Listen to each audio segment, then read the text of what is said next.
Well, folks, today you have Randy in the kitchen trying to produce something edible from a recipe that my wife Kim makes and I absolutely love. Those of you who know me know that I love chili. Any type of chili, anywhere, anytime, if it's on the menu, I'll order it. In fact, we have an episode of a shop story about me ordering some 5-alarm New Mexico chili that just about killed me. You should go watch it. It's really a funny episode. But what I have here is a Caribou, I think it's a top round is what it looks like. Caribou roast from Northwest Territories. And we brought a bunch of this meat back with us. And I thought, you know, I've never had caribou in this chili. And Kim has made sure I got all the ingredients here. She made me a nice recipe that we will put the whole thing's instructions how to do it. We'll put that in the video. The other thing about chili, stews, lasagna, spaghetti, the reason we make a lot of this with our wild game is we can vacuum seal them and we take them in the backcountry and we can warm them up in a pot and have home cooked meals while we're back there. So anyhow, this is where we get started, folks. I have this knife and I'm gonna start cubing this beautiful piece of caribou meat into about 1/2-inch cubes. And then I'm gonna take it from here and I'm gonna put it over into this saucepan and I'm gonna brown it just to the point of where it's still pink.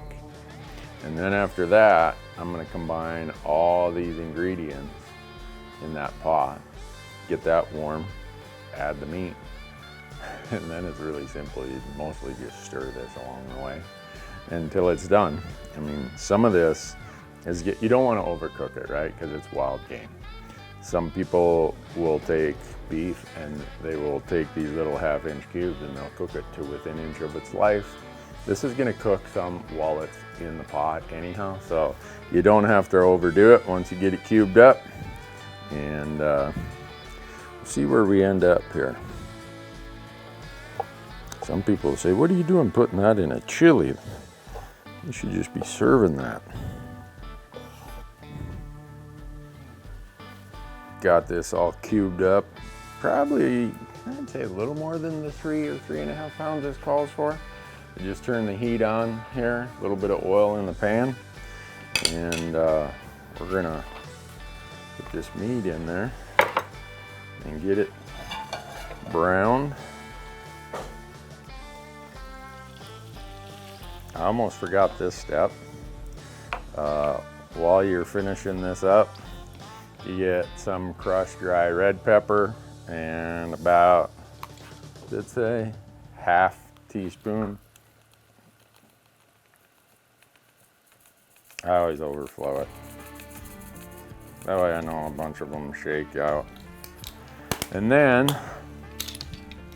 garlic, already crushed.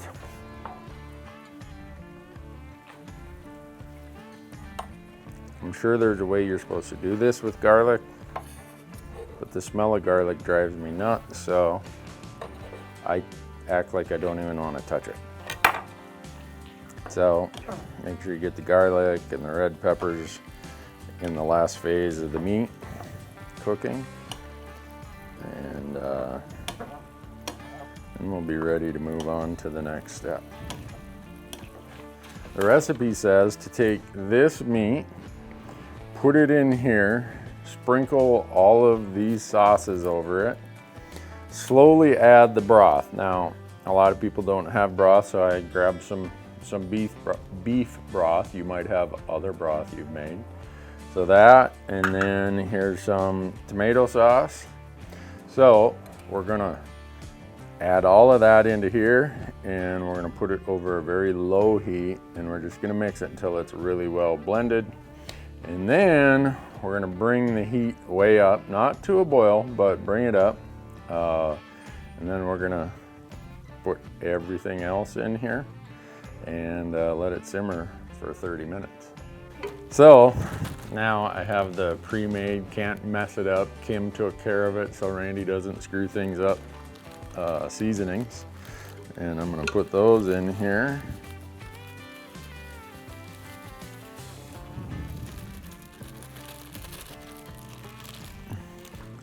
And then your broth. Put that in there and stir all this around for a while. Oh boy, that's quite a broth now. All right, dump the tomato sauce in there. Get all of it out of there. All right, mix all that up. So now that I've put in the broth, all the spices and seasonings, the tomato sauce, the recipe says bring this almost to a boil. Then reduce the heat to low, then cover and simmer on low heat, stirring occasionally until the meat is very tender. Can take up to 2 hours. I'm not gonna do it that long with wild game. Then add the chili salsa, drain the beans, simmer for 30 more minutes, prepare garnish, and serve. We've been on a good simmer here for about an hour and 20 minutes. That to me is usually more than enough. There we go. If I fouled it up, Kim Newberg is not responsible. All right, mix these beans in here.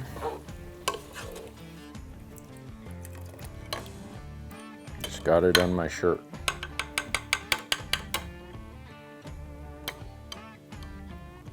A little more than a quarter cup. I think we'll be ready, set, go here in about 20 minutes. Everyone's gonna get Caribou chili for brunch. So what do you think, Michael? It's Caribou chili. It's made by a Finlander from northern Minnesota. Expectations? I've been smelling it all morning since I got in today, and I cannot wait. It smells super good. All right. You hand your bowl over here. Yes, sir. You like more meat? Yeah, I mean, I like it all. It looks delicious. Beans, Put your meat. bowl up. Oh, there we go. A little bit more for the big boy. Sorry, I messed things up That on your looks bowl. really good. That work?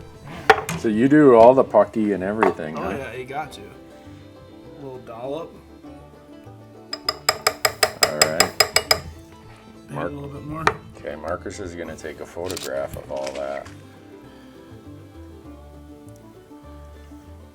Too onion. Mountain Caribou from the Northwest Territories. Chili, simple, easy. Even a klutz like me can do it. Now we'll see whether or not everyone gets sick this afternoon or don't let him in the kitchen again.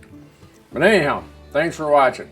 We'll put the chili recipe down below. And if you really want to see a funny video, go watch Death by Dysentery. It's when I tried to extend my chili talents down in New Mexico and it cost me an entire outcome. Thanks for watching. Cheers.